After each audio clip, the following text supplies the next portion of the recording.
Okay. So last క్లాస్లో Indian polity start చేసాం. Indian polity introduction వరకు అయింది. ఇంట్రొడక్షన్ తర్వాత స్టేట్, నేషన్ ఈ కాన్సెప్ట్ చూసాం.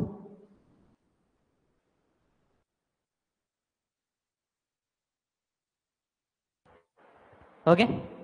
సో ఈరోజు ఇండియన్ పాలిటీ యాక్చువల్ సిలబస్ చూద్దాం. ఓకేనా? C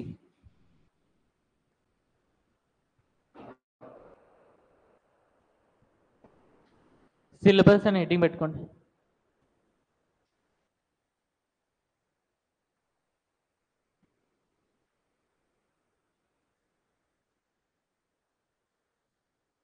syllabus. ఓకే. సి నేనేం చెప్పాను, ఇండియన్ పాలిటీలో మనం దేని గురించి చదువుతాం? కాన్స్టిట్యూషన్. కాన్స్టిట్యూషన్ గురించి చదువుతాం. సో కాన్స్టిట్యూషన్ గురించి చదివే ముందు అసలు ఈ కాన్స్టిట్యూషన్ ఎవరు ఫ్రేమ్ చేశారు అనేది తెలుసుకోవాలన్నమాట. అందుకని ఫస్ట్ మనం చదవబోయే చాప్టర్ ఏంటి అని అంటే constituent assembly. Constituent assembly first chapter, constituent assembly. Okay. అయితే వన్స్ ఎలా ఫ్రేమ్ చేశారు దాని స్టోరీ మొత్తం తెలుసుకున్న తర్వాత నేను ఏం చెప్పాను, మన ఇండియన్ కాన్స్టిట్యూషన్ స్ట్రక్చర్ ఎలా ఉంటుంది? ఫస్ట్ పేజ్లో ప్రియాంబుల్, తర్వాత పార్ట్స్, లాస్ట్లో షెడ్యూల్స్. ఓకే. సో సెకండ్ మనం చదవబోయే చాప్టర్ ఏంటి అని అంటే ప్రియాంబుల్. సెకండ్ చాప్టర్ ఏంటండి? ప్రియాంబుల్. ఓకే. వన్స్ ప్రియాంబుల్ చదివిన తర్వాత అప్పుడు మనం యాక్చువల్గా పార్ట్స్లోకి ఎంటర్ అవుతాం. ఓకే. అండ్ పార్ట్స్లోకి ఎంటర్ అయ్యేటప్పుడు ఫస్ట్ పార్ట్ ఏంటి అని అంటే, ఎప్పుడైనా ఒక కంట్రీ గురించి తెలుసుకోవాలని అంటే ఫస్ట్ ఆ కంట్రీ యొక్క టెరిటరీ గురించి తెలుసుకోవాలి, అక్కడ భూభాగం కోసం తెలుసుకోవాలి. సో థర్డ్ చాప్టర్ ఏంటి అని అంటే union and its territories.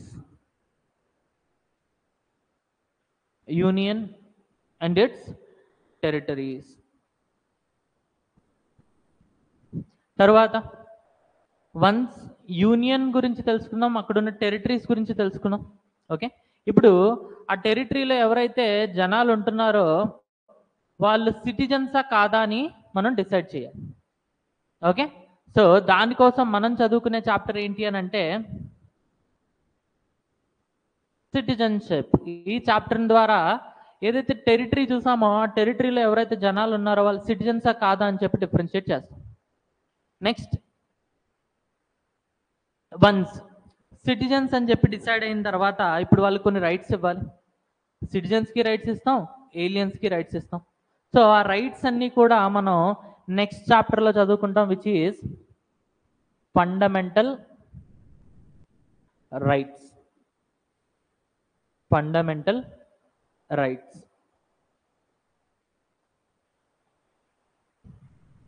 Okay. ఇప్పుడు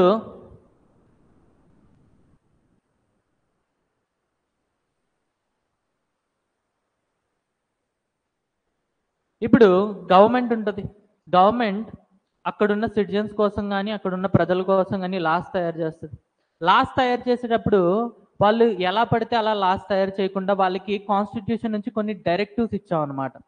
సో దాన్ని ఏమంటాం అని అంటే directives, principles of state policies. అంటే స్టేట్ గవర్నమెంట్ ఎప్పుడైతే జనాల కోసం పాలసీ చేస్తుందో ఆ టైంలో కాన్స్టిట్యూషన్ గవర్నమెంట్కి ఇస్తున్న డైరెక్షన్స్ అనమాట. సో నెక్స్ట్ చదువుకోబోయే చాప్టర్ ఏంటి అని అంటే డిపిఎస్పీస్, డైరెక్టివ్ ప్రిన్సిపల్స్ ఆఫ్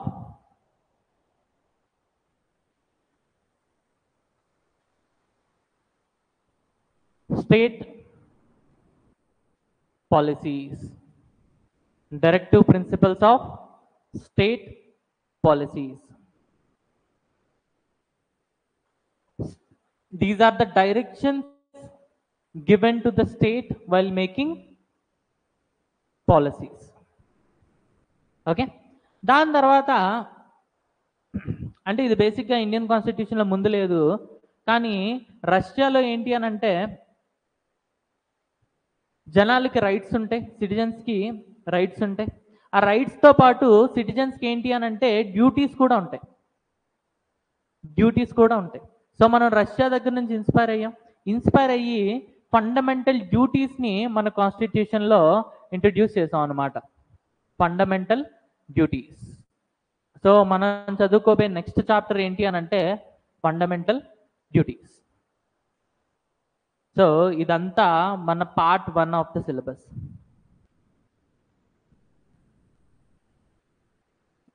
ఇదంతా మన part 1 of our syllabus. So once ఇది అయిపోయిన తర్వాత మనం పార్ట్ 2లోకి ఎంటర్ అవుతాం.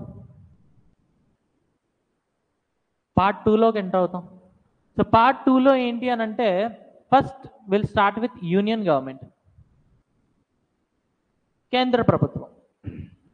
సో ఇక్కడ మనం ప్రెసిడెంట్ గురించి చదువుతాం, ప్రైమ్ మినిస్టర్ గురించి చదువుతాం, కౌన్సిల్ ఆఫ్ మినిస్టర్స్ గురించి చదువుతాం, అటార్నీ జనరల్ గురించి చదువుతాం, క్యాగ్ గురించి చదువుతాం. అలానే చూడండి, president, prime minister plus ministers, వీటిని ఏమని పిలుస్తామండి? కౌన్సిల్ ఆఫ్ మినిస్టర్స్, వీళ్ళ గురించి చదువుతాం. అలానే వైస్ ప్రెసిడెంట్ గురించి చదువుతాం. అలానే అటార్నీ జనరల్ ఆఫ్ ఇండియా గురించి చదువుతాం. అలానే క్యాగ్ గురించి చదువుతాం. అలానే సుప్రీం కోర్ట్ గురించి కూడా చదువుతాం. సుప్రీం కోర్ట్ అంటే నేను ఇక్కడే మొత్తం జ్యుడిషియరీ మొత్తం చెప్పేస్తా.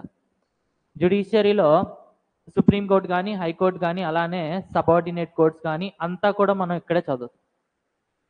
ఓకే, సో మనం చదవబోయే 8th చాప్టర్ ఏంటి అని అంటే యూనియన్ గవర్నమెంట్.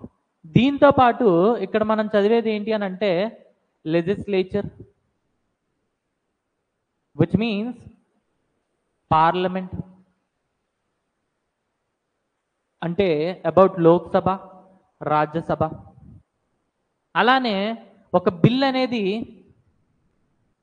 యాక్ట్ ఎలా అవుతుంది అనేది కూడా మనం ఇక్కడ చూస్తాం. సో ఈ చాప్టర్లో మనం చదవబోయేవి ఇవన్నీ అనమాట.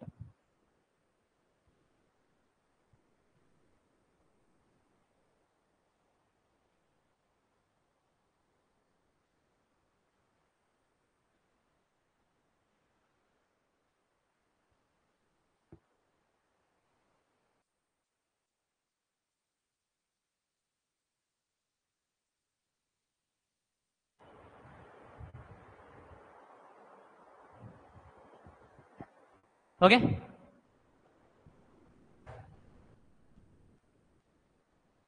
దాని తర్వాత మనం చదవబోయేది ఏంటి అని అంటే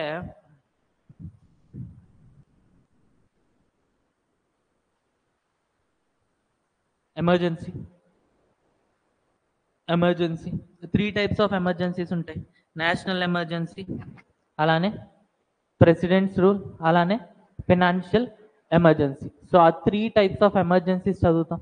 దాని తర్వాత సెంటర్ స్టేట్ రిలేషన్స్ చదువుతాం.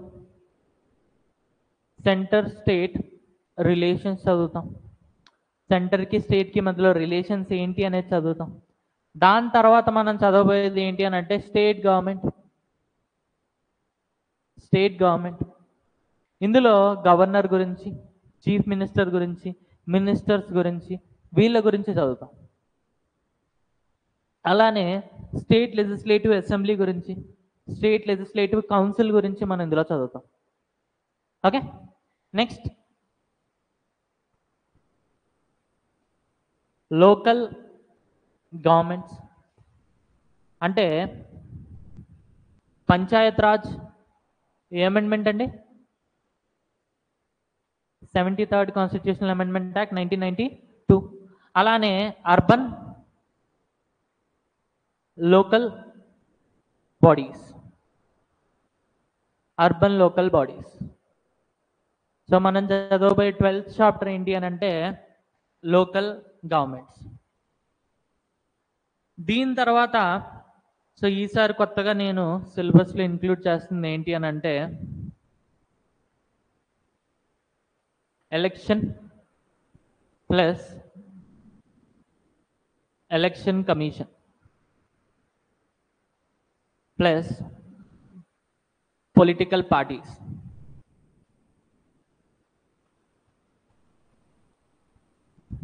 Election plus election commission plus political parties.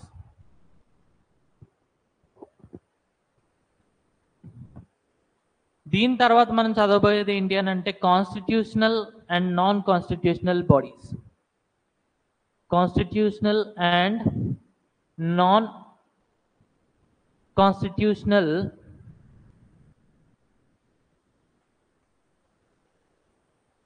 Bodies. Constitutional and non constitutional bodies.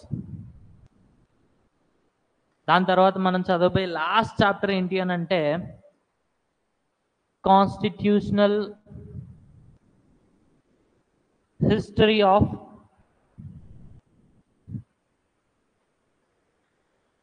India from regulating act 1773 నుంచి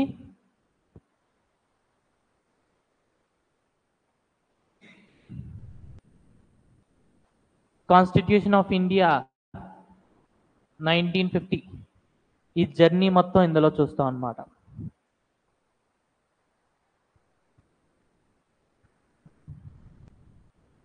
ఓకే, సో ఇది మన ఇండియన్ పాలిటీ సిలబస్. చాలా సింపుల్. సో ఎప్పుడైనా ఏదైనా చదువుతున్నాను అంటే ఫస్ట్ సిలబస్ గురించి తెలియాలి. కాన్స్టిట్యూంట్ అసెంబ్లీ ఫస్ట్ చదువుతాం. దాని తర్వాత first page of Indian constitution which is preamble. దాని తర్వాత స్లోగా పార్ట్స్ చదువుతాం. ఓకే, అండ్ ఇంకొక చాప్టర్ రాసుకోండి, final chapter.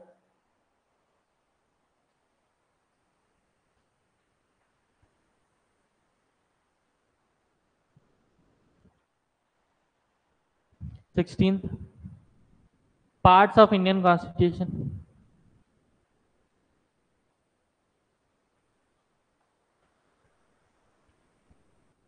And schedules of Indian Constitution. Schedules of Indian Constitution.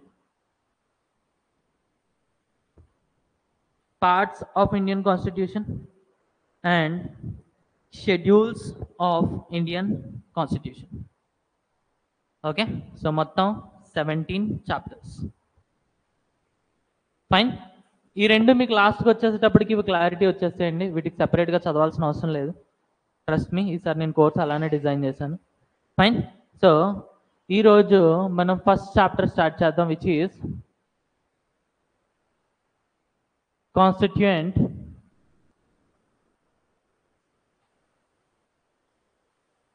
Assembly. Constituent assembly. Okay, అయితే ఈ కాన్స్టిట్యూయెంట్ అసెంబ్లీ అంటే ఏంటో డెఫినేషన్ చూడండి. అసెంబ్లీ అంటే ఏంటి? a group of people gathering together. Okay, and వీళ్ళ పర్పస్ ఏంటి అని అంటే to frame Indian constitution. So constituent assembly అంటే రాసుకోండి, a group of people, a group of people gathered together to frame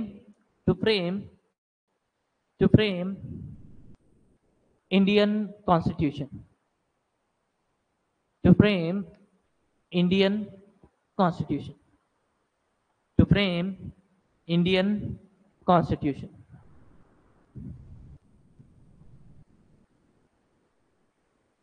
To frame Indian Constitution. అయితే మనం starting నుంచి మనం డిమాండ్ చేస్తుంది ఏంటి అని అంటే మనకి ఇండిపెండెన్స్ కావాలి అని. ఏం కావాలని? ఇండిపెండెన్స్ కావాలని. అయితే ఎవరో క్వశ్చన్ చేశారనమాట, మీకు ఇండిపెండెన్స్ ఇస్తే మీరు ఏం చేస్తారు అని అంటే మమ్మల్ని మేము సెల్ఫ్గా రూల్ చేసుకుంటాం అన్నారు. మరి మిమ్మల్ని మీరు సెల్ఫ్గా రూల్ చేసుకోవాలని అంటే మీకంటూ ఒక కాన్స్టిట్యూషన్ ఉండాలిగా. ఎందుకు అని అంటే లాస్ట్ క్లాస్లో చెప్పాను, కాన్స్టిట్యూషన్లో ఏముంటాయి, బేసిక్ రూల్స్ అండ్ రెగ్యులేషన్స్. ఆ బేసిక్ రూల్స్ అండ్ రెగ్యులేషన్స్ని ఫాలో అవుతూ గవర్నమెంట్ ఏం చేస్తుంది, లాస్ తయారు చేస్తుంది. ఈ లాస్ని అండ్ కాన్స్టిట్యూషన్ని ఫాలో అవుతూ ఎగ్జిక్యూటివ్ అనేవాడు జనాల్ని రూల్ చేస్తాడు. అయితే ఇప్పుడు బేసిక్గా జనాలు ఇండిపెండెన్స్ కోసం అడుగుతున్నారు, కానీ ఎవరు కాన్స్టిట్యూషన్ కోసం అడగట్ల. అయితే ఫస్ట్ టైం ఈ కాన్స్టిట్యూషన్ కోసం అడిగింది ఎవరు అని అంటే ఎంఎన్ రాయ్. ఎవరండి?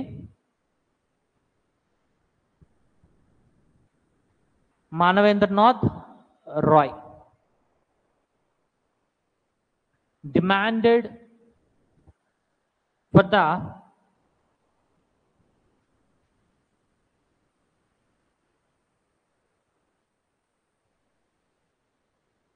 Constituent Assembly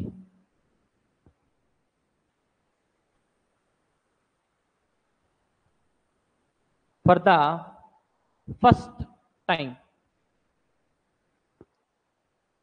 M.N. Roy demanded Constituent Assembly for the first time. So ఈ క్వశ్చన్ ఇప్పటికీ ఒక 100 సార్లు రిపీట్ అయిందండి. ఓకే, ఎప్పుడు అని అంటే 1934. ఇప్పటి వరకు కాంగ్రెస్ కూడా ఏంటి అని అంటే ఇండిపెండెన్సే కావాలంటుంది. ఇప్పటి వరకు ఎప్పుడు కాంగ్రెస్ కూడా అఫీషియల్గా ఎక్కడా కూడా మాకు కాన్స్టిట్యూయెంట్ అసెంబ్లీ కావాలని చెప్పి డిమాండ్ చేయలేదు. ఎప్పుడైతే మానవేంద్రనాథ్ రాయ్ అడిగాడో అప్పుడు కాంగ్రెస్ ఏం చేసింది అని అంటే 1935లో it demanded for constituent assembly. Congress officially demanded for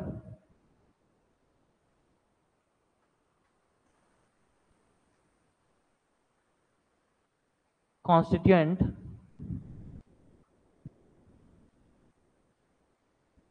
Assembly.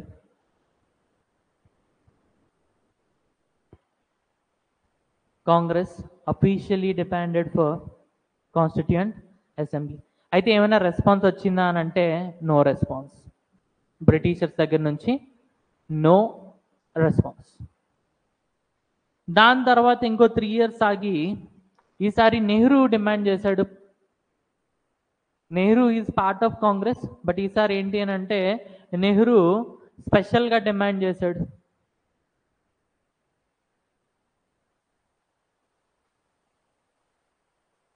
Demand చేయడమే కాదు, ఇతను ఏం చెప్పాడు అని అంటే మాకు కాన్స్టిట్యూయెంట్ అసెంబ్లీ కావాలి.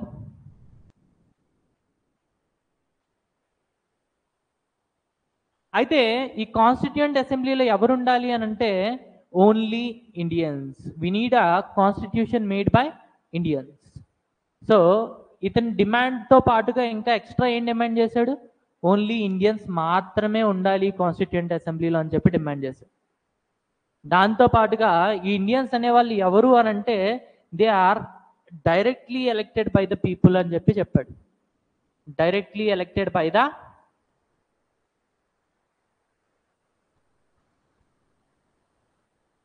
People of India.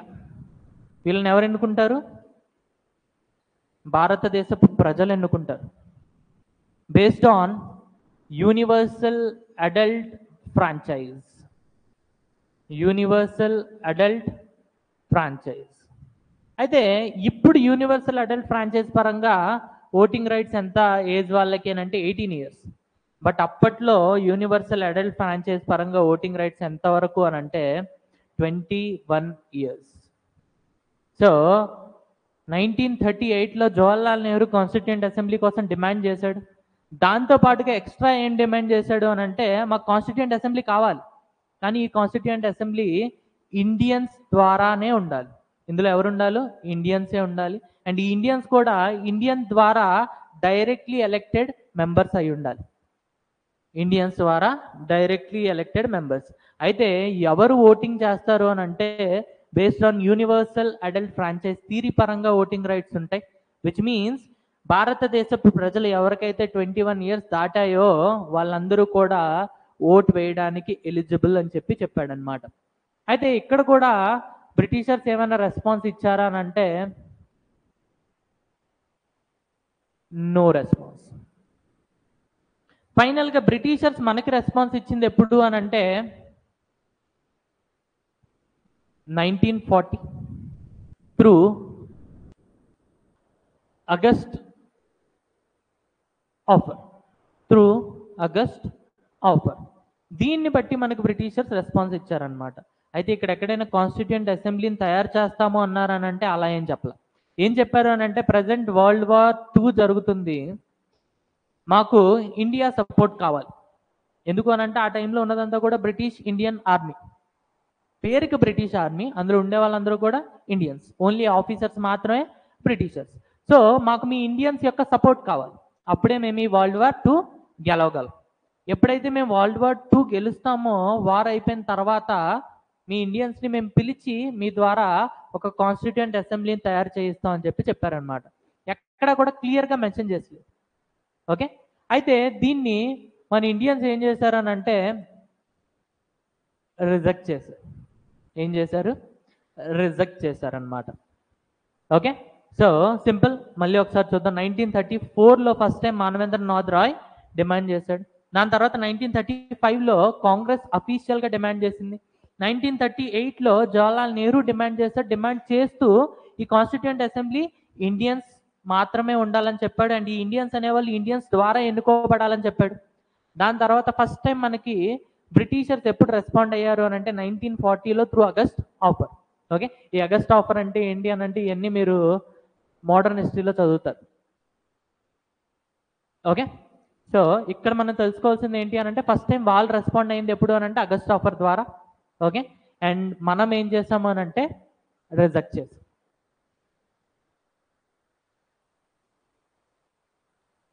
డన్. దాని తర్వాత ఇండియన్స్ పార్టిసిపేషన్ అనేది వరల్డ్ వార్ 2లో పెద్దగా లేదు. అండ్ ఇండియన్స్ పార్టిసిపేషన్ అనేది బ్రిటిషర్స్కి చాలా అవసరం. అందుకని చెప్పి ఈసారి బ్రిటిషర్స్ ఏం చేశారని అంటే సర్ స్టెఫర్డ్ క్రిప్స్ని పంపించాడు India to negotiate with Congress and Muslim league. వీళ్ళతో మాట్లాడి నువ్వు ఎలాగో అలాగా ఈ ఇండియన్ ఆర్మీ ఏదైతే ఉందో దాన్ని కూడా వార్లో ఇంక్లూడ్ చేయని చెప్పేసి సర్ స్టెఫర్డ్ క్రిప్స్ని పంపించారనమాట. అండ్ ఆ మిషన్ని మనం ఏమని పిలుస్తామనంటే క్రిప్స్ మిషన్. క్రిప్స్ మిషన్ ఎప్పుడు వచ్చింది అని అంటే 1942. ఇందులో మాత్రం క్లియర్గా మెన్షన్ చేస్తున్నారు that we are going to form a constituent assembly.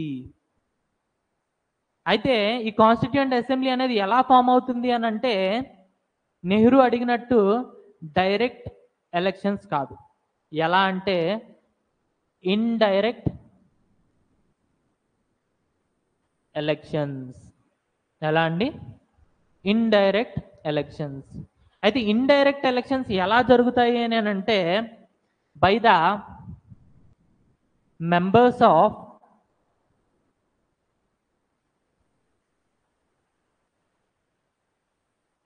lower houses of provincial legislature.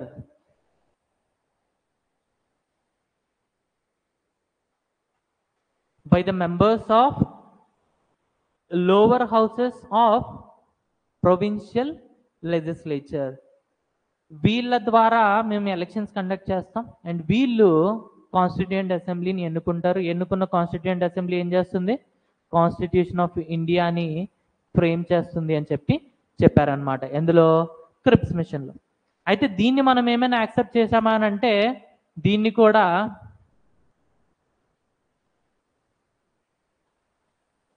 We rejected. దీన్ని కూడా వి రిజెక్టెడ్. ఎందుకు అని అంటే కాంగ్రెస్కి వాళ్ళ రీజన్స్ ఉన్నాయి. కాంగ్రెస్కి ఏమనిపించింది అని అంటే వీళ్ళు ఇందులో ఇచ్చిన మ్యాప్ని పరంగా ఫ్యూచర్లో ఇండియా అనేది ఒక పాకిస్తాన్ కాదు, ఒక 4-5 పాకిస్తాన్ల కింద డివైడ్ అయిపోద్ది అనిపించింది. ఒకవైపు ముస్లిం లీగ్కి ఏంటి అని అంటే వాళ్ళకు కూడా వాళ్ళు అనుకున్న డిమాండ్స్ ఏమీ రాలా. అందుకని చెప్పి ఇద్దరు రిజెక్ట్ చేసేసారు. ఫైనల్గా మనం క్రిప్స్ మిషన్ కూడా రిజెక్ట్ చేసేసాం. అయితే క్రిప్స్ మిషన్ బట్టి మనకు తెలుసుకోవాల్సింది ఏంటి అని అంటే దిస్ ఈజ్ ఇండియా. ఇండియాలో ఒక సెంట్రల్ గవర్నమెంట్ ఉందండి. సెంట్రల్ గవర్నమెంట్ అంటే viceroy or governor general. Viceroy or governor general. Okay, దాంతోపాటు బోల్డ్ అన్ని ప్రొవిన్సెస్ ఉన్నాయి. ప్రొవిన్సెస్ అంటే ఇప్పట్లో స్టేట్లు, అప్పట్లో ప్రొవిన్సెస్. సో బోల్డ్ అన్ని ప్రొవిన్సెస్ ఉన్నాయి. ఓకే, ఒక్కొక్క ప్రొవిన్స్లో గవర్నర్ ఉంటారు. ఎవరుంటారు? గవర్నర్ ఉంటారు. ఓకే, సో ఈ గవర్నర్ కింద కూడా 2 హౌసెస్ ఉంటాయండి. ఎన్ని హౌసెస్ ఉంటాయి? 2 హౌస్ ఉంటాయి, lower house, upper house. Present day definition పరంగా చెప్పాలి అని అంటే స్టేట్ అనుకోండి, స్టేట్లో legislative assembly which is lower house, అంటే మన ఎమ్మెల్యేలు ఉంటారు కదా, వాళ్ళది లోవర్ హౌస్. ఇంకోవైపు లెజిస్లేటివ్ కౌన్సిల్ ఉంటుంది, దీన్ని ఏమంటాం? Upper house. సో ఎమ్మెల్సీస్ అందరూ కూడా అప్పర్ హౌస్. ఓకే, ఇప్పుడు ప్రతి స్టేట్లో కూడా 2 హౌసెస్ ఉంటాయండి, లెజిస్లేటివ్ అసెంబ్లీ ఉంటుంది, లెజిస్లేటివ్ కౌన్సిల్ ఉంటుంది. అప్పట్లో వాటిని ఏమనేవాళ్ళం అంటే లోవర్ హౌస్, అప్పర్ హౌస్. అయితే ఇక్కడ ఇండైరెక్ట్ ఎలక్షన్ అంటే ఎవరు ఎన్నుకుంటారండి? Members of lower houses of provincial legislature. అంటే అప్పట్లో ఎమ్మెల్యేలు ఎవరైతే ఉన్నారో ప్రతి స్టేట్ నుంచి, ప్రతి స్టేట్లో ఉన్న ఎమ్మెల్యేస్ అందరూ కలిపి ఎవరిని ఎన్నుకుంటారండి? కాన్స్టిట్యూయెంట్ అసెంబ్లీని ఎన్నుకుంటారు. కాన్స్టిట్యూయెంట్ అసెంబ్లీ ఏం చేస్తుందండి? కాన్స్టిట్యూషన్ ఆఫ్ ఇండియాని ఫ్రేమ్ చేస్తుందన్నమాట. ఓకే, సో ఇక్కడ మీకు ఇంకొక డిఫరెన్స్ తెలియాల్సింది ఏంటి అని అంటే వైస్రాయ్ ఆర్ గవర్నర్ జనరల్. ఇది కూడా ఒకసారి చూడండి. అప్పట్లో ఒకవేళ ఇది ఇండియా అనుకుంటే, ఓకే, బ్రిటిష్ అడ్మినిస్ట్రేడ్ టెరిటరీస్ ఉండేవండి, బ్రిటిష్ అడ్మినిస్ట్రేడ్ టెరిటరీస్. ఓకే, దీన్ని ఏమంటాం అని అంటే బ్రిటిష్ అడ్మినిస్ట్రేడ్ ఇండియా అనేవాళ్ళం. ఇంకా మిగిలినవి ఏంటి అని అంటే ప్రిన్స్లీ స్టేట్స్, రాజులు పరిపాలించే రాజ్యాలు. అయితే ఇక్కడ మనం హెడ్ ఆఫ్ ద స్టేట్ని ఏమంటాం అని అంటే గవర్నర్ జనరల్ అంటాం. ఏమంటాం? Governor general. అయితే ఎప్పుడైతే గవర్నర్ జనరల్ ఈ పర్సన్, ఏ అనే పర్సన్ ఎప్పుడైతే బ్రిటిష్ అడ్మినిస్ట్రేడ్ టెరిటరీస్కి హెడ్ కింద బిహేవ్ చేస్తున్నాడో అప్పుడు దీన్ని ఏమని పిలుస్తాం? Governor general. అదే పర్సన్ ఎప్పుడైతే ప్రిన్స్లీ స్టేట్స్కి హెడ్ కింద బిహేవ్ చేస్తున్నాడో అప్పుడు తనని ఏమని పిలుస్తాము అని అంటే viceroy. So viceroy, governor general ఇద్దరు ఒకటే. ఎప్పుడైతే ప్రిన్స్లీ స్టేట్స్కి అడ్మినిస్ట్రేషన్ చేస్తున్నాడో అప్పుడు తనని ఏమని పిలుస్తాం? వైస్రాయ్. ఎప్పుడైతే బ్రిటిష్ అడ్మినిస్ట్రేట్ టెరిటరీస్ని అడ్మినిస్టర్ చేస్తున్నాడో అప్పుడు తనని ఏమని పిలుస్తాం? Governor general. ఓకే, సో ఇది అర్థమైంది కదా? క్లియర్? క్రిప్స్ మిషన్ ఎప్పుడు వచ్చిందండి? 1942. ఓకే, దీని పరంగా మనకి డైరెక్ట్గా కాన్స్టిట్యూయెంట్ అసెంబ్లీ ఆఫర్ చేశారు, ఇండైరెక్ట్ ఎలక్షన్స్ అన్నారు. సో ఇండైరెక్ట్ ఎలక్షన్స్లో ఎలక్టోరల్ కాలేజ్ ఏంటి అని అంటే members of lower houses of provincial legislature, nothing but అప్పట్లో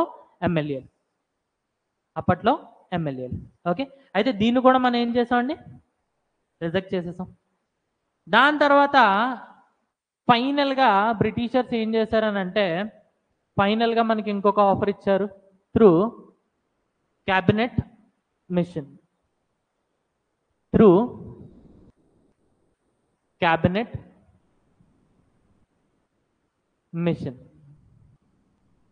ఇన్ 1946. ఎప్పుడండి? 1946 క్యాబినెట్ మిషన్.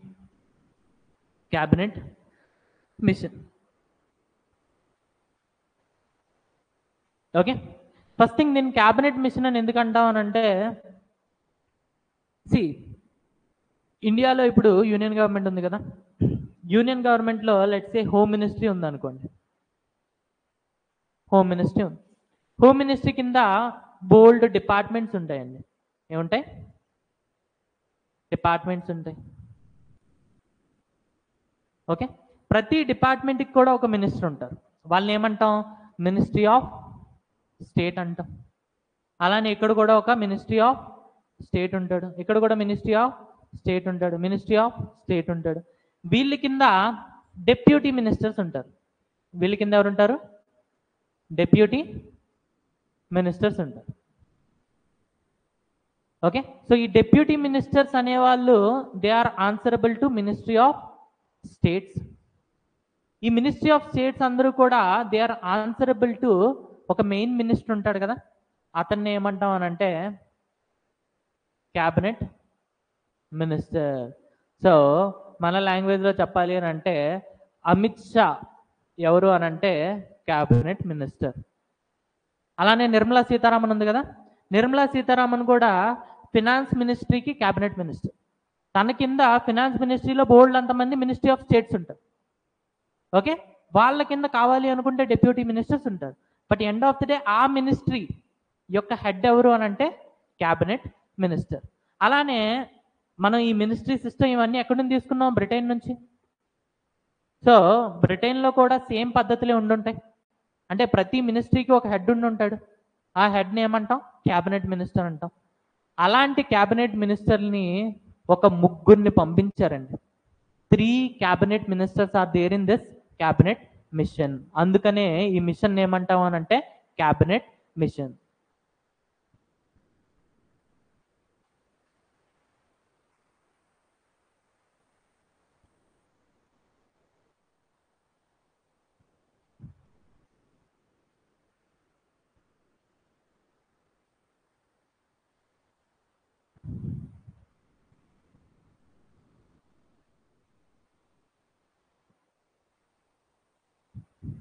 ఓకే, ఆ 3 క్యాబినెట్ మినిస్టర్స్ ఎవరో చూడండి. ఒకరు A V Alexander, second one Pethick Lawrence,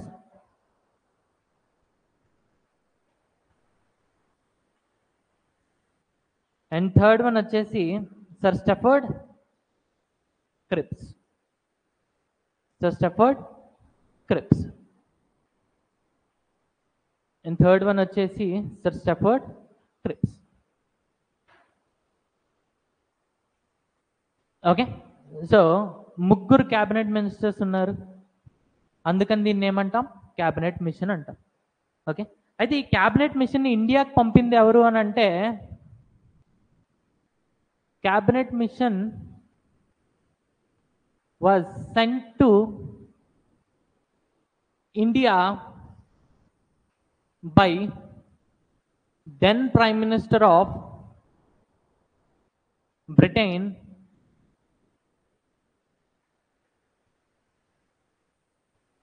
Attlee. The cabinet mission was sent to India by the then Prime Minister of Britain, Attlee. అప్పట్లో prime minister అండి బ్రిటన్కి, తన పేరేంటి? అట్లీ. ఓకే, అయితే మనం సరిగ్గా ఇక్కడ గమనిస్తే సర్ స్టఫర్డ్ క్రిప్స్ మిషన్లో పార్ట్, మళ్ళీ అతనే మనకి క్యాబినెట్ మిషన్లో కూడా is one of the member. So ఇక్కడ ఆబ్వియస్గా వీళ్ళు మనకి ఆఫర్ చేసింది ఏంటి అని అంటే కాన్స్టిట్యూయెంట్ అసెంబ్లీ. ఏం ఆఫర్ చేశారండి? Constituent assembly. అయితే ఈ constituent assembly which contains Indians. ఎవరుంటారు ఇందులో? ఇండియన్స్. అండ్ ఈ ఇండియన్స్ అనే వాళ్ళు ఎలక్టెడా నామినేటెడా అని అంటే ఎలక్టెడ్, బట్ ఇండైరెక్ట్లీ ఎలక్టెడ్. ఎందుకు? ఆల్రెడీ స్టఫర్డ్ క్రిప్స్ ముందే 1942లోనే చెప్పేశాడు ఎలక్షన్స్ అనేవి ఇండైరెక్ట్లీ మాత్రమే జరుగుతాయి అని. సో ఇక్కడ కూడా స్టఫర్డ్ క్రిప్స్ అనేవాడు one of the member. So ఇక్కడ కూడా వాడు సజెస్ట్ చేసింది ఏంటి అని అంటే ఇండైరెక్ట్లీ ఎలక్టెడ్. అయితే ఇక్కడ ఎలక్టోరల్ కాలేజ్ ఎవరండి? Members of lower houses of provincial legislature. Provincial legislature. Members of lower houses of provincial legislature. Final ga we accepted. We accepted.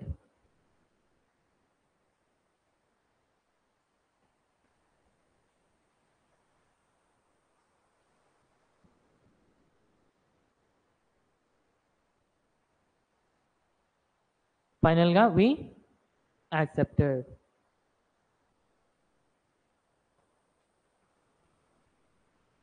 So మనకి ఎగ్జామ్లో అడిగే క్వశ్చన్ ఏంటి అని అంటే, constituent assembly was formed on the recommendations of which committee? Okay, so మనకి బోల్డ్ అన్న options ఇస్తాడు and your answer will be cabinet machine. Cabinet machine.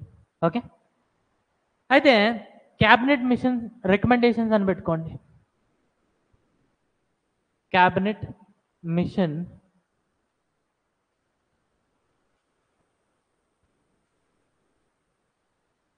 recommendations. Cabinet mission recommendations. Okay, అయితే ఎంతమంది ఉండాలి అనేది రికమెండ్ చేసిందండి? టోటల్ మెంబర్స్ ఎంతమంది అని చెప్పి రికమెండ్ చేసిందండి? 389. Okay,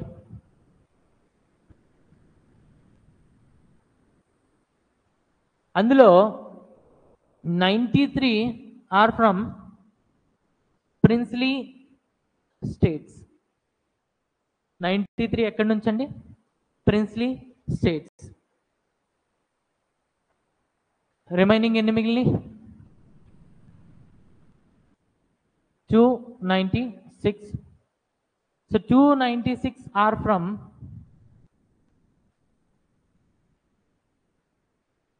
British India. 296 are from British India. Okay, ఈ 296ని కూడా ఫర్దర్గా 2 టైప్స్ కింద డివైడ్ చేశారు. 292 ఆర్ ఫ్రమ్ ప్రొవిన్సెస్, అంటే అప్పట్లో states, and 4 are from high commissioner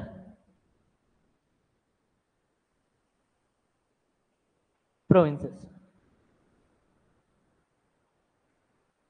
high commissioner provinces. అయితే నేను మీకు ఏం చెప్పాను? These members are indirectly elected అన్నా కదా. అయితే వీళ్ళందరూ కూడా ఇండైరెక్ట్లీ ఎలక్టెడ్ కాదండి. ఓకే, ఇందులో వీళ్ళు ఎవరైతే ఉన్నారో they are nominated by the kings of that princely states. వీళ్ళు నామినేటెడ్. రిమైనింగ్ ఎవరు అని అంటే they are elected, but they are indirectly elected. అయితే ఈ 292 ఈ ప్రొవిన్సెస్ పేర్లు తెలుసుకోవడం ఇంపార్టెంట్ కాదండి, బట్ ఈ 4 ప్రొవిన్సెస్ మాత్రం ఇంపార్టెంట్. ఒకటి Delhi, Ajmer, Coorg, Balochistan. Delhi, Ajmer, Coorg, Balochistan.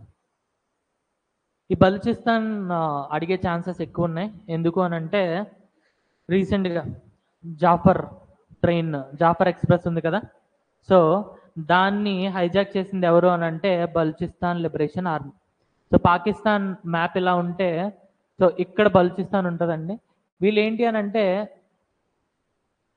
They are trying for the freedom from Pakistan నుంచి సెపరేట్ అయిపోవడానికి ట్రై చేస్తున్నారు. సో అది ఒకప్పుడు ఏంటి అని అంటే హై కమిషనర్ ప్రొవిన్స్. అప్పట్లో హై కమిషనర్ ప్రొవిన్స్ అని అంటే నథింగ్ బట్ ఇప్పట్లో union territories. Okay, so cabinet commission ఎంతమందిని రికమెండ్ చేసింది? 389. 389 కూడా 296 from British India and 93 from princely states. ఇవేవైతే ఉన్నాయో they are nominated and they are indirectly elected. వీటిని కూడా ఫర్దర్గా ఎలా డివైడ్ చేశారు అని అంటే provinces, high commissioner provinces. Provinces నుంచి 292, హై కమిషనర్ ప్రొవిన్సెస్ నుంచి 4. ఓకే, నెక్స్ట్ రాసుకోండి. Constituent assembly elections. Constituent assembly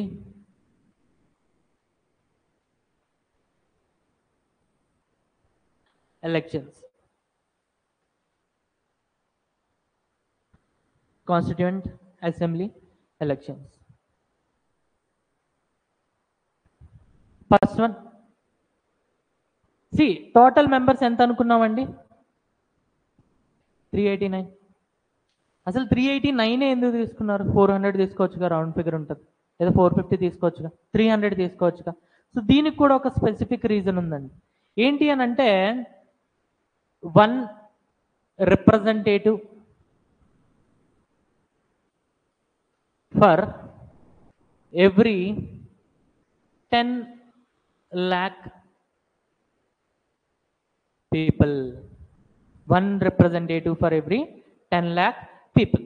అంటే ఆ టైంలో మన పాపులేషన్ ఎంత ఉండేది అని అంటే 38.9 crores.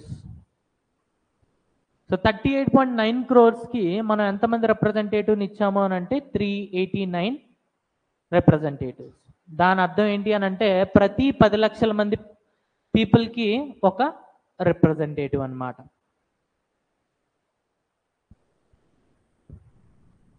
ప్రతి 10 లక్షల మంది పీపుల్కి ఒక రిప్రజెంటేటివ్ అన్నమాట. Done. Second, type of elections, indirect. Okay. And third one, electoral college,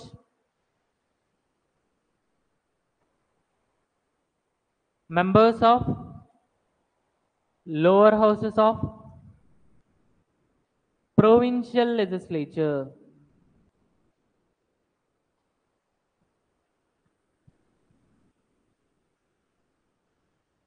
Members of lower houses of provincial legislature.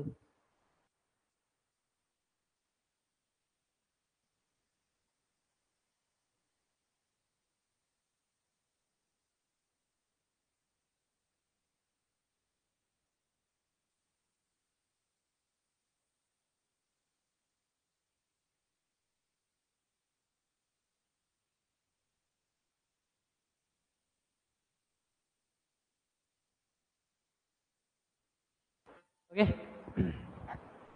Next, ఇదేంటి అని అంటే, అప్పట్లో ఒక సిస్టమ్ని తీసుకున్నారండి, which is proportional representative system. ఎలక్షన్లో ఏ పద్ధతి ఎన్నుకున్నారండి? Proportional representative system. Proportional representative system అంటే ఏంటి అని అంటే, చెప్తా చూడండి. ఓకే, ఇక్కడ ఏంటి అని అంటే, ఒక 100 మంది ఉన్నారండి. పాపులేషన్ ఎంత? 100. ఇక్కడ ఎలక్షన్స్ అవుతున్నాయి. ఎలక్షన్స్లో మనం 10 మందిని ఎన్నుకుంటున్నాం అండి. 10 రిప్రజెంటేటివ్స్. ఓకే, లెట్స్ సే ఇప్పుడు ఈ 100 మందిలో ముస్లిమ్స్ ఎంతమంది ఉన్నారు అని అంటే 30 మంది ఉన్నారండి. ఎంతమంది ఉన్నారు? 30. సిక్స్ ఎంతమంది ఉన్నారు అని అంటే 10 మంది ఉన్నారండి. రిమైనింగ్ అంతా కూడా ఎవరు అని అంటే హిందూస్. అప్పట్లో వీళ్ళే ఉండేవాళ్ళండి. క్రిస్టియన్స్ ఉన్నా కూడా క్లెయిమ్ చేసుకోవాలా. అప్పుడు ఉన్నది ఓన్లీ ముస్లిమ్స్ 6, అలానే హిందూస్. హిందూస్ ఎంతమంది ఉన్నారు అని అంటే 60. ఇప్పుడు ఒకవేళ నేను ప్రపోర్షనల్ రిప్రజెంటేటివ్ సిస్టమ్ని అడాప్ట్ చేసుకున్నాను అనుకోండి, ఎంతమంది అయితే పాపులేషన్ పర్సంటేజ్ ఉందో ఆ ప్రపోర్షన్లో రిప్రజెంటేషన్ ఉండాలన్నమాట. ఇక్కడ చూడండి, 30% ముస్లిమ్స్ ఉన్నారు కదా. సో రిప్రజెంటేషన్లో కూడా 30% వాళ్ళ రిప్రజెంటేషన్ ఉండాలి. విచ్ మీన్స్ ఈ 10లో ఎంతమంది ముస్లిమ్స్ ఉండాలండి?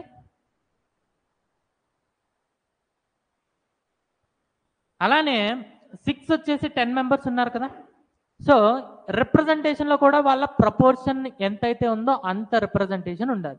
Which means 10%. సో 1 అనేవాడు సిక్ ఉండాలి, అండ్ రిమైనింగ్ 6 అనేవాళ్ళు హిందూస్ ఉండాలి. ఓకే, ఇక్కడ హిందూస్ అని చెప్పకుండా వీళ్ళు ఏం చేశారని అంటే హిందూస్ని జనరల్ కేటగిరీ కింద తీసుకున్నారండి. ఏ కేటగిరీ కింద తీసుకున్నారు? జనరల్. ఈ జనరల్లో ఎవరెవరు వస్తారు అని అంటే హిందూస్, సిఖ్స్, ముస్లిమ్స్, పార్సీస్,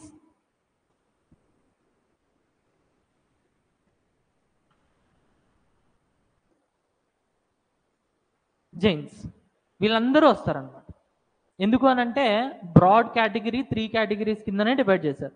ఒకటి Muslim, second Sikh, third one Hindus.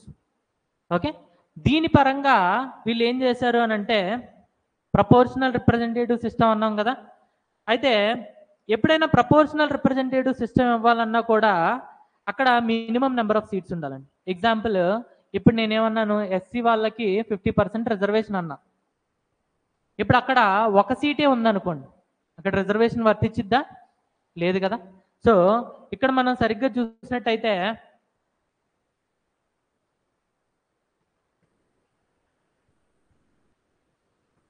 ఇది నామినేటెడ్, సో ఇక్కడ రిజర్వేషన్ అనేది ఉండదు. ఇక్కడ హై కమిషనర్ ప్రొవిన్సెస్ ఢిల్లీలో ఒకటి, అజ్మీర్లో ఒకటి, కుర్గ్లో ఒకటి, బల్చిస్తాన్లో ఒకటి. ఒకటి ఉన్నప్పుడు ఇంకా అక్కడ రిజర్వేషన్ ఏమైనా అప్లికేబుల్ అయిద్దా? సో అవ్వదు. సో ఇక్కడ కూడా మనకి రిజర్వేషన్ అప్లికేబుల్ అవ్వదు, ఇక్కడ కూడా మనకి రిజర్వేషన్ అప్లికేబుల్ అవ్వదు. రిమైనింగ్ మిగిలింది ఏంటి? 292. సో ఈ 292లో మాత్రమే మనం ఈ 292ని మనం బ్రాడ్గా డివైడ్ చేసాం అనమాట. ఎలా అనంటే ముస్లిమ్స్, సిక్స్, అలానే జనరల్ కేటగిరీ. ముస్లిమ్స్కి ఎన్ని సీట్స్ రిజర్వ్ చేశాము అని అంటే 78 సీట్స్, సిక్స్కి 4 సీట్స్, అండ్ జనరల్ వాళ్ళకి రిమైనింగ్ ఎన్ని మిగిలినాయండి? 210. సరిపోయినాయా?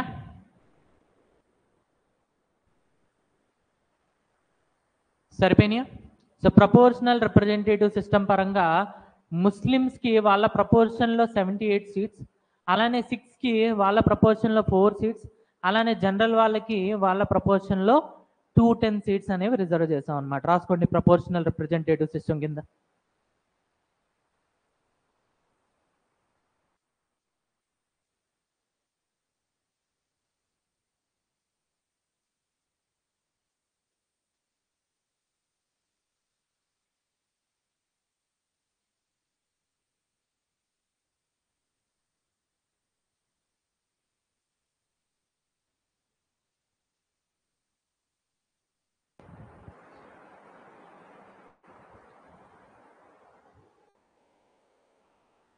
Done.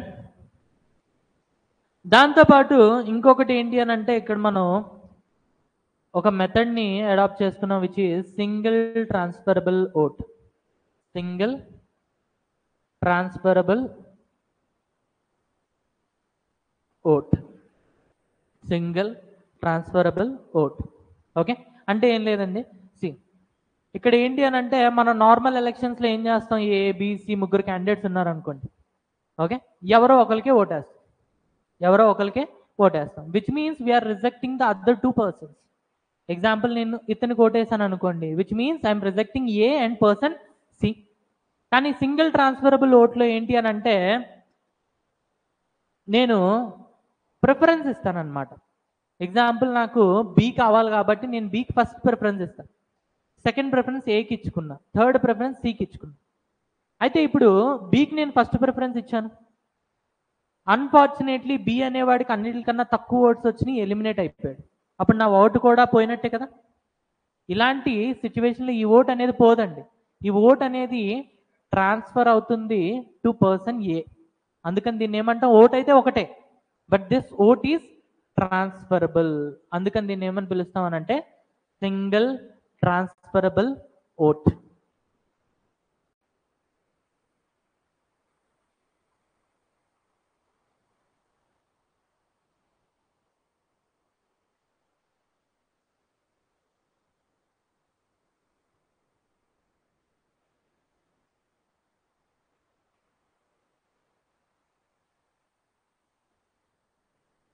Okay. So cabinet machine recommendations చేసింది, దాని తర్వాత ఎలక్షన్స్ ఇలా కండక్ట్ చేయండి అని చెప్పింది. మొత్తానికి ఎలక్షన్స్ కండక్ట్ చేస్తారండి. ఎలక్షన్స్ కండక్ట్ చేసిన తర్వాత ఏమొస్తాయి? రిజల్ట్స్. ఎస్, రిజల్ట్స్లో మనం నామినేటెడ్ సీట్స్ చూడం. ఎందుకనంటే నామినేటెడ్, అక్కడ ఎవరు కూడా కంటెస్ట్ చేయలేదు, ఎవరు ఓడిపోరు, ఎవరు గెలవరు. సో మనం చూసేది ఏంటి అని అంటే మొత్తం 296 సీట్స్. ఓకే, అయితే 296లో కూడా ముస్లిమ్స్ ఏంటండి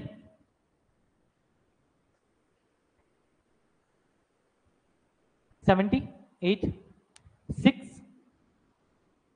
4, జనరల్ 210, హై కమిషనర్ ప్రొవిన్సెస్ 4. అయితే ఇందులో ముస్లిం లీగ్ ఎన్ని వచ్చినాయి, కాంగ్రెస్కి ఎన్ని వచ్చినాయి? ముస్లిం లీగ్కి అవుట్ ఆఫ్ 78 దే గాట్ 73. కాంగ్రెస్కి ఏమైనా వచ్చాయా అని అంటే కాంగ్రెస్కి 3 వచ్చినాయి అండి. అండ్ రిమైనింగ్ చాలా చిన్న చిన్న పార్టీస్ ఉంటాయి కదా, వాటిని అదర్స్ అని రాస్తున్న వాళ్ళకు ఒక 2 వచ్చినాయి. ఓకే, 6కి 4 సీట్లు ఉన్నాయి కదా, 4లో ముస్లిం లీగ్కి ఏం రాలేదండి, కాంగ్రెస్కి మాత్రం 3 వచ్చినాయి. జనరల్లో 210 ఉన్నాయి కదా, 210లో ముస్లిం లీగ్కి ఎన్ని వచ్చినాయి అని అంటే అసలు ఏం రాలేదు, కాంగ్రెస్కి మాత్రం 199 వచ్చినాయి. అలానే హై కమిషనర్ ప్రావిన్సెస్లో కూడా వీళ్ళకి ఏం రాలేదు, వీళ్ళకి మాత్రం 3 వచ్చినాయి. విచ్ మీన్స్ ఇక్కడ అదర్స్కి 1 వచ్చినాయి, ఇక్కడ 11 వచ్చినాయి, అండ్ ఇక్కడ కూడా 1 వచ్చింది. సో ఇక్కడ మీరు ఒకవేళ రిజల్ట్ క్యాలిక్యులేట్ చేసుకుంటే ముస్లిం లీగ్కి ఎన్ని వచ్చినాయి అండి, 73 అవుట్ ఆఫ్ 296. అండ్ కాంగ్రెస్కి ఎన్ని వచ్చినాయి, 3339, 9 ప్లస్ 199, 208 వచ్చినాయి. ఓకే, అండ్ అదర్స్ పక్కన పెట్టేసేయండి. సో ఇది రిజల్ట్ అనమాట. ముస్లిం లీగ్కి ఎన్ని వచ్చినాయి, 73, అండ్ కాంగ్రెస్కి ఎన్ని వచ్చినాయి, 208.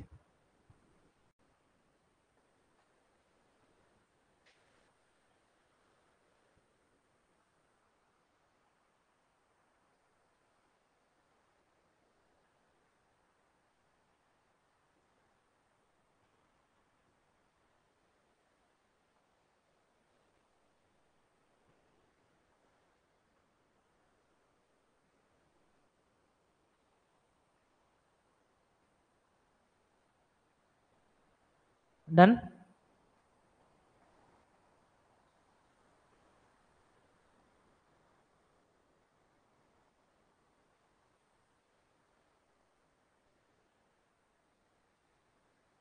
డన్. అయితే నేను మీకు ఓ విషయం చెప్పాను, కాన్స్టిట్యూషన్ అనేది బేసిక్ అండి, కాన్స్టిట్యూషన్ ఫాలో అవుతూ ఏమొస్తాయండి, లాస్. అయితే లాస్ట్లో నేను ఏమైనా చేంజ్ తీసుకురావాలి అంటే చేంజ్ని ఏమంటాం, అమెండ్ చేయడం. ఎప్పుడైతే లాస్ట్ని నేను అమెండ్ చేయాలో నాకు సింపుల్ మెజారిటీ సరిపోతుంది, సింపుల్ మెజారిటీ సరిపోతుంది. సింపుల్ మెజారిటీ అంటే ఎగ్జాంపుల్గా హౌస్లో 120 మెంబర్స్ ఉన్నారు. ఓకే, ఆ రోజు 100 మందే అటెండ్ అయ్యారు, 100 మందిలో 80 మందే ఓటేస్తారు. నాకు ఈ 80 మందిలో మెజారిటీ తెలిస్తే చాలు, which means majority of members presented and voted. So ఇక్కడ నాకు 41 వస్తే చాలు. సో నేను లాస్ట్ని అమెండ్ చేయాలి అని అంటే నాకు ఏం కావాలండి, సింపుల్ మెజారిటీ. అందుకని దీన్ని ఏమన్నా నేను flexible, which means easy to change. ఇంకోవైపు కాన్స్టిట్యూషన్ ఏమన్నా నేను రిజిడ్. ఎందుకు అనంటే దీన్ని చేంజ్ చేయాలి అని అంటే స్పెషల్ మెజారిటీ కావాలి, కొన్నిసార్లు special majority with ratification of states కావాలి. అయితే ఇది కాన్స్టిట్యూషన్ తయారు చేసినాకండి. బట్ ఎప్పుడైతే కాన్స్టిట్యూషన్ని తయారు చేస్తున్నారో అప్పుడు కాన్స్టిట్యూషన్ని ఎలా తయారు చేశారు అని అంటే వైల్ మేకింగ్ కాన్స్టిట్యూషన్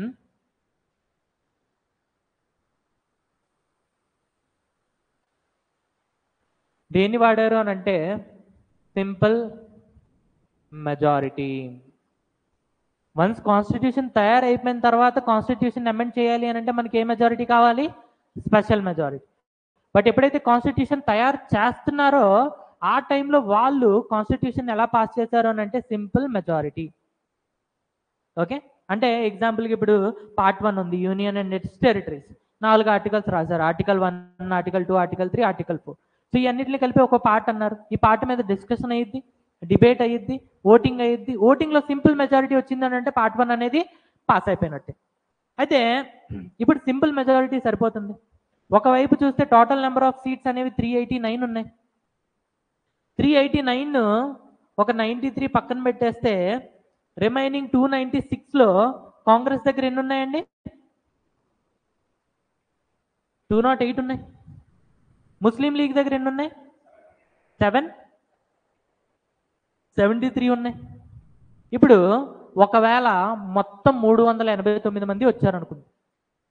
ఓకే, ఇప్పుడు ఏదైనా ఒక పార్ట్ నేను తయారు చేయాలి అని అంటే నాకు సింపుల్ మెజారిటీ ఎంత కావాలండి? అందరూ ఓటేశారు. ఎంత కావాలి? 390 అనుకోండి. 390/2 ఎంత? 195. సో 195 ఓట్స్ ఏ పార్టీ దగ్గర అయితే ఉంటుందో ఆ పార్టీ దానికి నచ్చినట్టు అది కాన్స్టిట్యూషన్ తయారు చేయొచ్చు. అంతే కదా? సింపుల్ మెజారిటీతో పాస్ చేస్తే సరిపోతుంది. ఒకవేళ అందరూ వచ్చారు, అందరూ ఓటేశారు, అందరూ ఓటేసినా కూడా మెజారిటీ ఎంత కావాలి? 195. కాంగ్రెస్ దగ్గర ఎంత ఉన్నాయి? 208. సో కాంగ్రెస్ దానికి నచ్చినట్టు తను కాన్స్టిట్యూషన్ని తయారు చేసుకోవచ్చు. సో ఇక్కడ ముస్లిం లీగ్ అర్థమైంది ఏంటి అని అంటే తన కాన్స్టిట్యూషన్ తయారు చేయడంలో తన రోల్ అనేది అసలు ఉండదు. అందుకని ముస్లిం లీగ్ ఏం చేసింది అని అంటే డైరెక్ట్ యాక్షన్ డే ప్రకటించింది అనమాట. సో రిజల్ట్ ఎప్పుడు వచ్చిందో చెప్పానా?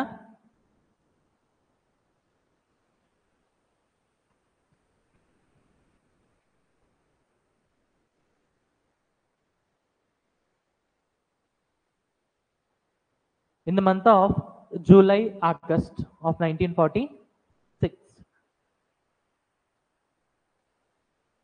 In the month of July, August of 1946.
Okay, so ఎప్పుడైతే ముస్లిం లీగ్ అర్థమైపోయిందో తన కాన్స్టిట్యూషన్ తయారు చేయడంలో తన రోల్ ఎటువంటి రోలు ఉండదని అప్పుడు వీళ్ళు ఏం చేశారంటే డైరెక్ట్ యాక్షన్ డే ప్రకటించారు. ఎప్పుడు అని అంటే 16th ఆగస్ట్ 1946. 16th ఆగస్ట్ 1946కి వీళ్ళు ఏం చేశారండి, డైరెక్ట్ యాక్షన్ డే ప్రకటించారనమాట. సో డైరెక్ట్ యాక్షన్ డే అంటే ఏంటి అని అంటే సింపుల్గా మొహమ్మద్ అలీ జిన్నా ఉన్నాడు. మొహమ్మద్ అలీ జిన్నా ఏం చేశాడనంటే వాళ్ళ ముస్లిమ్స్కి ఒక ఆర్డర్ పాస్ చేశాడు. ఎక్కడైతే ముస్లిం మెజారిటీ ఏరియాస్ ఉన్నాయో ఆ ఏరియాస్లో మైనారిటీస్ ఎవరై ఉంటారు, హిందూస్. సో హిందూస్ని చంపేయమని చెప్పి ఆర్డర్ చేశాడు. వెంటనే హిందూస్ ఊరుకుంటారా? హిందూ మెజారిటీ ఏరియాస్లో ఎవరైతే ముస్లిమ్స్ ఉన్నారో వాళ్ళని హిందూస్ చంపేస్తారు. సో ఫైనల్గా ఇక్కడున్న బ్రిటిష్ గవర్నమెంట్కి దీన్ని హ్యాండిల్ చేయడం చాలా కష్టం అయిపోయింది. ఎవరూ మాటినట్ల కొట్టుకు చేస్తున్నారు. సో హ్యాండిల్ చేయడం చాలా కష్టమైపోయింది. కష్టమైపోయి వెంటనే నెహ్రూని పిలిచారు. నెహ్రూని పిలిచి ఇంటరమ్ గవర్నమెంట్ అంటే ఒక టెంపరీ గవర్నమెంట్ని ఫామ్ చేయమని చెప్పి ఆర్డర్ ఇచ్చారనమాట. ఎప్పుడు 1946. మీన్ వైల్ కాంగ్రెస్ పార్టీ ఏం చేస్తుంది అని అంటే it is trying to negotiate with Muslim league. Congress party ఏం చేస్తుంది అంటే it is trying to negotiate with Muslim league. And ఈ ప్రాసెస్లో చాలా టైం పట్టేసింది. ఫైనల్గా కాన్స్టిట్యూయెంట్ అసెంబ్లీ మీటింగ్స్ అనేవి స్టార్ట్ అయినాయి అనమాట. Meetings of constituent assembly. Elections ఎప్పుడు జరిగినాయి? ఆగస్ట్లో ఫినిష్ అయిపోయినాయి, రిజల్ట్స్ వచ్చేసినాయి. కానీ నెగోషియేషన్లో మనకు చాలా టైం పట్టేసింది. అందుకని ఫస్ట్ మీటింగ్ అయ్యేటప్పటికి మనకి 9th డిసెంబర్ 1946 వచ్చేసింది అనమాట. 9th డిసెంబర్ 1946 వచ్చేసింది. 9th డిసెంబర్ 1946 వచ్చేసింది అనమాట. 9th డిసెంబర్ 1946 వచ్చేసింది.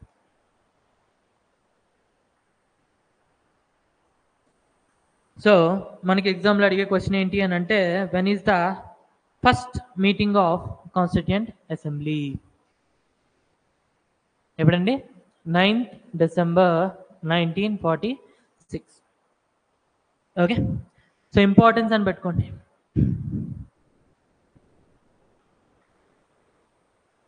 Importance.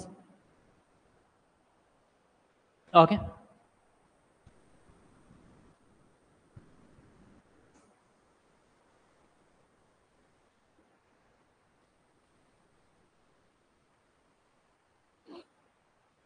Sachidananda Sinha is appointed as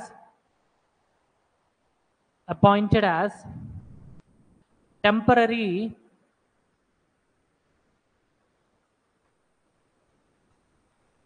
chairman. Sachidananda Sinha is appointed as temporary chairman.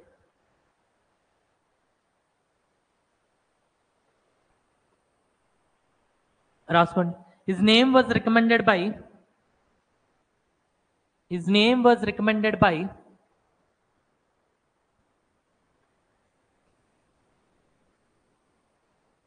Acharya J.B.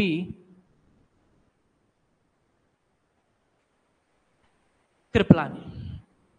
Acharya J.B. Kripalani.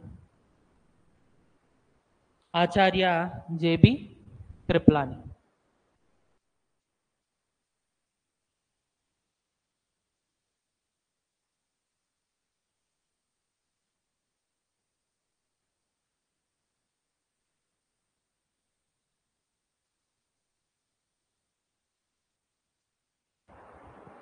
Okay, so his name was recommended by Acharya J.B.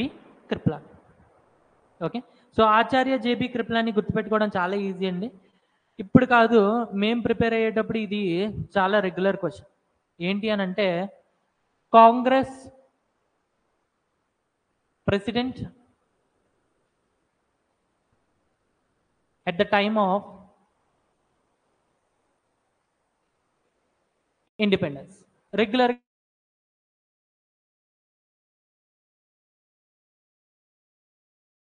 ఎవరున్నారు అని అంటే ఆచార్య JB Kripalani.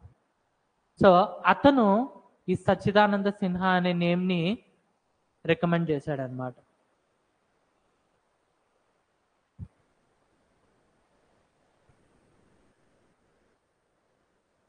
Okay, అయితే ఇది ఏంటి అని అంటే ఇది ఒక ఫ్రెంచ్ ప్రాక్టీస్ అండి. ఏంటండి ఇది? ఒక ఫ్రెంచ్ ప్రాక్టీస్. అంటే ఫ్రాన్స్లో ఇలానే ప్రాక్టీస్ చేసేవాళ్ళు. ఎప్పుడైతే చైర్మన్ ఎన్నుకోవాలో వాళ్ళు డైరెక్ట్గా చైర్మన్ ఎన్నుకోరండి. వాళ్ళు ఏం చేస్తారు, టెంపరీ చైర్మన్ ఎవడైతే ఉన్నాడో వీడు నామినేటెడ్ అండి. అలానే ఆ హౌస్లో ఉన్న వాళ్ళందరికన్నా కూడా మోస్ట్ సీనియర్, వెనేసే సీనియర్ ఏజ్ పరంగా కాదండి, ఎక్స్పీరియన్స్ పరంగా. ఓకే, సో ఇదొక ఫ్రెంచ్ ప్రాక్టీస్ అనమాట. దీని పరంగా ఏం చేస్తాం అని అంటే డైరెక్ట్గా చైర్మన్ ఎన్నుకోం. ఫస్ట్ ఏం చేస్తాం, టెంపరీ చైర్మన్ ఎన్నుకుంటాం. ఆ టెంపరీ చైర్మన్ని నామినేట్ చేస్తామండి, ఎలక్ట్ చేయం. ఏం చేస్తాం, నామినేట్ చేస్తాం. అయితే ఎలాంటి వాడిని నామినేట్ చేస్తామని అంటే మోస్ట్ సీనియర్ని నామినేట్ చేస్తాం. ఓకే, అండ్ సచ్చిదానంద సిన్హా అనేవాడు చాలా సీనియర్ అండి. ఓకే, ఇతను ఫస్ట్ డెప్యూటీ స్పీకర్ కింద కూడా చేశాడండి 1923లో. సో అప్పటి నుంచి ఇతను కంటిన్యూ అయ్యాడు కాబట్టి అంత సీనియర్ మోస్ట్ పర్సన్ని మనం ఏం చేసాం, ఫస్ట్ చైర్మన్ కింద నామినేట్ చేసాం, టెంపరీ చైర్మన్ కింద. ఓకే, సో ఫైనల్గా ఫస్ట్ మీటింగ్ స్టార్ట్ అయింది 9th December 1946. ఓకే, వెంటనే ఏంటి అని అంటే మా ఫ్యాకల్టీ ఇలా సరదాగా చెప్పేవాడు, 9th తర్వాత ఒకరోజు రెస్ట్ ఉండాలి, బిర్యానీ తినాలి, పడుకోవాలి. సో 10th అనేది వీళ్ళకి రెస్ట్ అనమాట. సో సెకండ్ మీటింగ్ ఎప్పుడవుతుంది, 11th. So second meeting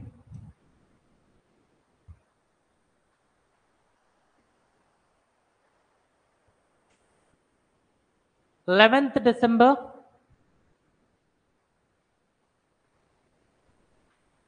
1946.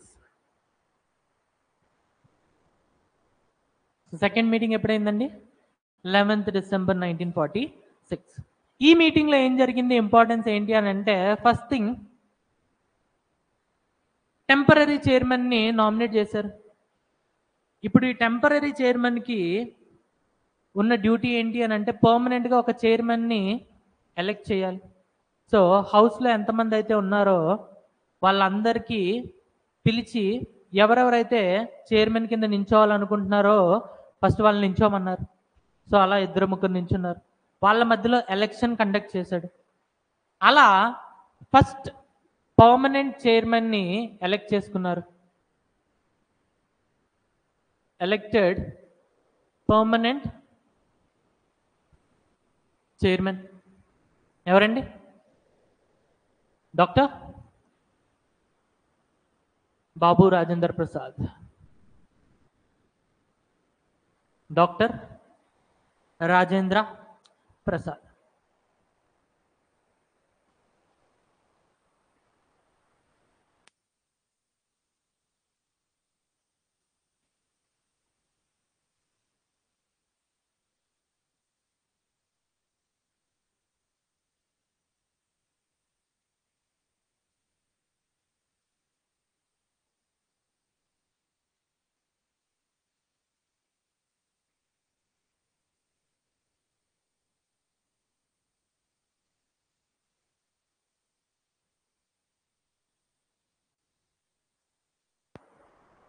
Okay, so ఏం చేశారనంటే పర్మనెంట్ చైర్మన్ ఎన్నుకున్నారండి.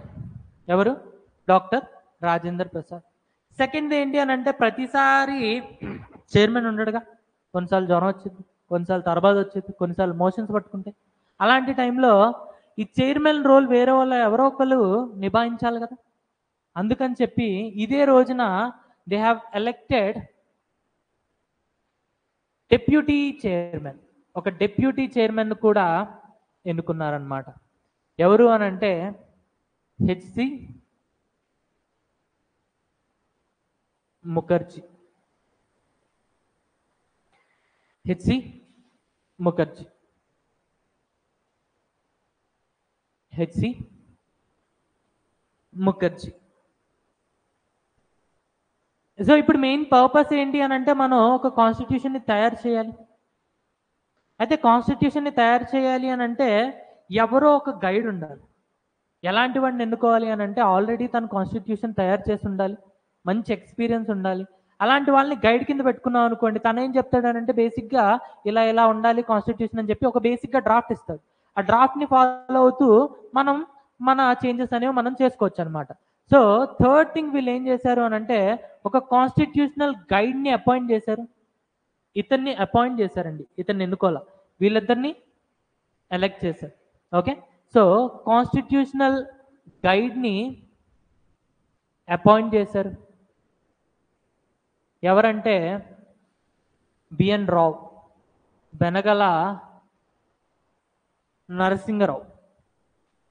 ఓకే, ఇతనికి కాన్స్టిట్యూషన్ తయారు చేయడంలో ఆల్రెడీ ఎక్స్పీరియన్స్ ఉందండి. ఎందుకు అని అంటే ఆల్రెడీ బర్మా యొక్క కాన్స్టిట్యూషన్ తయారు చేశాడు. ఆల్రెడీ బర్మా యొక్క కాన్స్టిట్యూషన్ని తయారు చేశాడు. So B N Rau constitutional guide. Okay, అక్కడ నోట్ పెట్టి రాసుకోండి. The first draft of Indian constitution is given by B N Rau. The first draft of Indian constitution is given by B N Rao.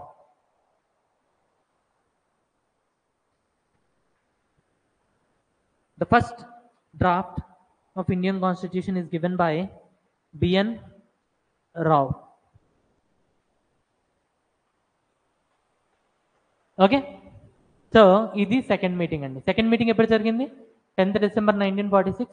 Okay, permanent chairman ఎన్నుకున్నాం. ఎవరండి? Doctor Rajendra Prasad. అలానే deputy chairman కూడా ఎన్నుకున్నాం, H C Mukherjee. అలానే constitutional గైడ్ని అపాయింట్ చేసాం, బిఎన్ రావు. అయితే ఇక్కడికి కొన్ని రోజుల తర్వాత, ఒక సంవత్సరం తర్వాత ఒక డిప్యూటీ చైర్మన్ సరిపోవట్లా ప్రెసిడెంట్కి, అలానే డిప్యూటీ చైర్మన్కి డిప్యూటీ చైర్మన్కి ఇద్దరికి ఒకేసారి జ్వరం రావచ్చు కదా. ఆ టైంలో వాళ్ళని ఎవరో ఒకరు ఆ పోస్ట్ని హ్యాండిల్ చేయాలి కదా. అందుకని చెప్పి ఇంకొకరిని ఆఫ్టర్ అన్ ఇయర్, ఈ డేట్ ఏం సంబంధం లేదండి, అక్కడ నుంచి ఒక సంవత్సరం తర్వాత. Okay, they elected second deputy chairman. Second deputy chairman ఎవరు అని అంటే విటి కృష్ణమాచారి.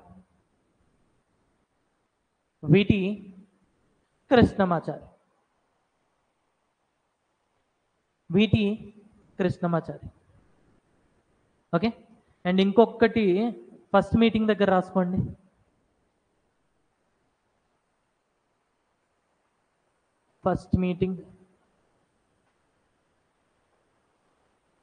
ఫస్ట్ మీటింగ్లో ఎంతమంది అటెండ్ అయ్యారు అని అంటే 207 మెంబర్స్ అండి. ఎంతమంది అటెండ్ అయ్యారు? 207 members out of 389 members. Fine. So first meeting, second meeting అయిపోయిందా? నా సి ఫస్ట్ మీటింగ్ ఎప్పుడు జరిగింది? 9th December 1946. తర్వాత ఏం చేశారు? రెస్ట్ తీసుకున్నారు, 1 day బిర్యానీ తిన్నారు. తర్వాత మళ్ళీ 11th వచ్చారు. మళ్ళీ 12th ఏం చేస్తారు? బిర్యానీ తింటారు, రెస్ట్ తీసుకుంటారు. సో నెక్స్ట్ మీటింగ్ ఎప్పుడు అవుతుంది? 13th December 1946. Okay, so third meeting will be on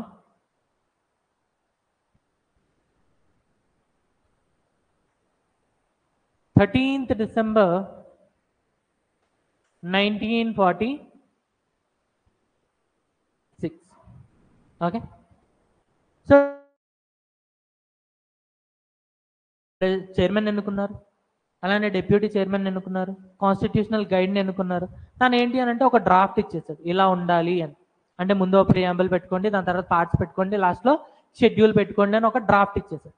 అయితే ఇప్పుడు మన కాన్స్టిట్యూషన్ యొక్క ముఖ్య ఉద్దేశం అనేది ఏదో ఒకటి ఉండాలి కదా, ఆబ్జెక్టివ్ అనేది ఏదో ఒకటి ఉండాలి కదా. సో ఈ థర్డ్ మీటింగ్ రోజు ఆ ఆబ్జెక్టివ్నే ప్రవేశపెట్టారనమాట. ఆ ఆబ్జెక్టివ్స్ని ఏ ఫామ్లో ప్రవేశపెట్టారు అని అంటే in the form of objective resolution. In the form of objective resolution. See bill,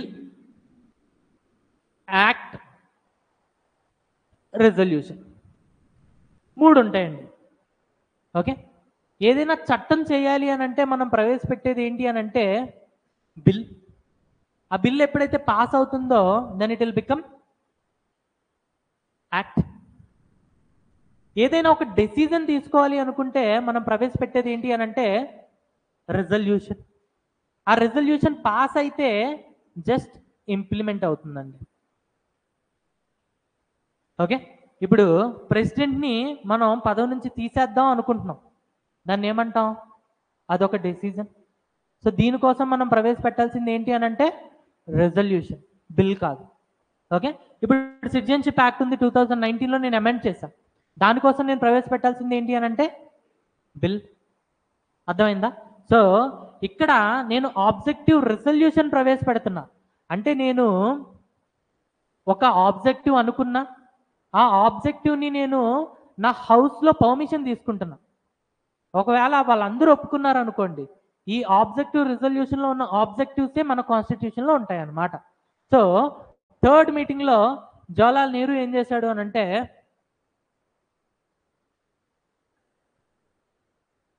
introduced objective resolution. ఏమి ఇంట్రడ్యూస్ చేశాడండి? Objective resolution. ఎప్పుడైతే రిజల్యూషన్ అనేది ఇంట్రడ్యూస్ చేస్తామో దీని మీద ఏం చేస్తారు? డిస్కస్ చేస్తారు, డిబేట్ చేస్తారు, అండ్ ఫైనల్గా ఓట్ చేస్తారు. ఓట్ చేసిన తర్వాత ఒకవేళ సింపుల్ మెజారిటీతో పాస్ అయితే అదేమవుతుంది? పాస్ అవుతుంది. ఓకే, అయితే పాస్ అయింది ఎప్పుడు అని అంటే 22 జాన్ 1947. 22 జాన్ 1947. సో ఇది థర్డ్ మీటింగ్. ఆబ్జెక్టివ్ రెజల్యూషన్స్లో ఏముంటాయి ఇవన్నీ కూడా మనం తర్వాత క్లాస్లో చూద్దాం. Okay fine.